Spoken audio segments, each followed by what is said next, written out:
Well, we're getting ready for a beautiful weekend here across Florida, but everyone's talking about this. Yeah, dozens of states are now going to be experiencing at least some form of a winter storm here as we head into the weekend, which is not great timing given the fact that it is the weekend, but a lot of people are going to be impacted by this for a number of reasons. And with talk of what could be a devastating ice storm for many states, anywhere from Texas all the way over to North Carolina, there's real talk of what's really needed for preps. And I'm not just talking about for citizens, I'm talking about for like the cities and the state. And when we're talking about significant weather just in general or natural disasters, we often hear about different terms thrown in when it comes to states of emergencies being declared and alarming terms. Yes, and they can sound pretty scary, and they are serious, but it might not mean what you think. Yeah, a state of emergency would be applied in many different situations. In this case, we're talking about a widespread winter storm, which extends over 2,000 miles from Texas all the way to New England, affecting areas that often don't see this kind of weather. So they need more resources than normal. Yeah, and essentially when we hear a state of emergency, we've even heard that be declared ahead of a hurricane here in Florida. It helps free up money and resources for states to kind of plan ahead, so that way we're not waiting until the last minute or, until after the fact when we really need people to have help given to them. Yeah, it's not an admission that we're in an emergency situation and that you need to like take cover, because it can sound like that, like, oh, yes. State of emergency. I feel like there have been like Hollywood movies with that title, and it's always an action movie with some kind of a crazy situation.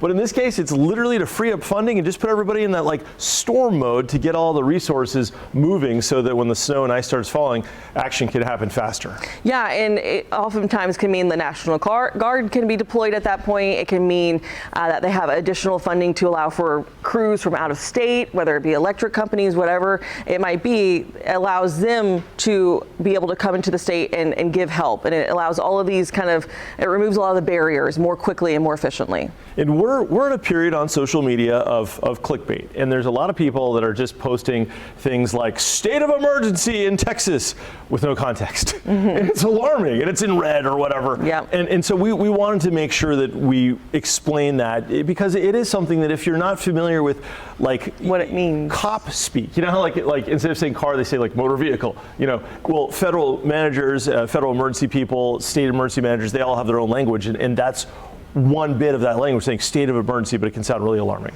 Yeah, it's kind of just an official way of saying we are now gearing up for this system, that the government is aware, and it also allows for them to enact certain specific operations they might have state by state. Even South Carolina to Texas, they have their own specific operations that allows to kind of unfold and puts that plan into play. And in this case, with an icing event that could span over 1,500 miles, there could be many, many more miles of power lines that fall. So that also helps to free up federal funds if needed to shore up the grid in case there's kind of a catastrophic fall of major power lines and stuff like that. So yeah, there's a lot of, with this kind of a system, I mean, it's huge, it's expansive, there's a lot of confusion, there's a lot of different voices these days with a lot of misinformation. So the key is just to stick with a trusted source and just keep in mind, it's going to snow somewhere, it's going to ice somewhere, we're going to get through this. Yeah, and it's going to be something that we're going to get more details on in the coming days. It's going to impact a lot of people, but most importantly, I think everyone, again, trust a reliable source of information and just try and stay safe as best you can, and warm, obviously, if you're going to be impacted by this. Ooh, one last thing. A lot of people in Florida are wondering, can I drive from Orlando to show my kids snow for the first time? They've never seen snow. Maybe not this one. Probably not this one. Yeah, the problem is a lot of this is going to be freezing rain on the south side. You're not really going to see snow until you get up into Kentucky and Tennessee, if you could even make it up there, because the roads are going to become impassable. And if you do make it up there, you're probably going to get stuck. Yeah. You'll be in your own state of emergency at that point.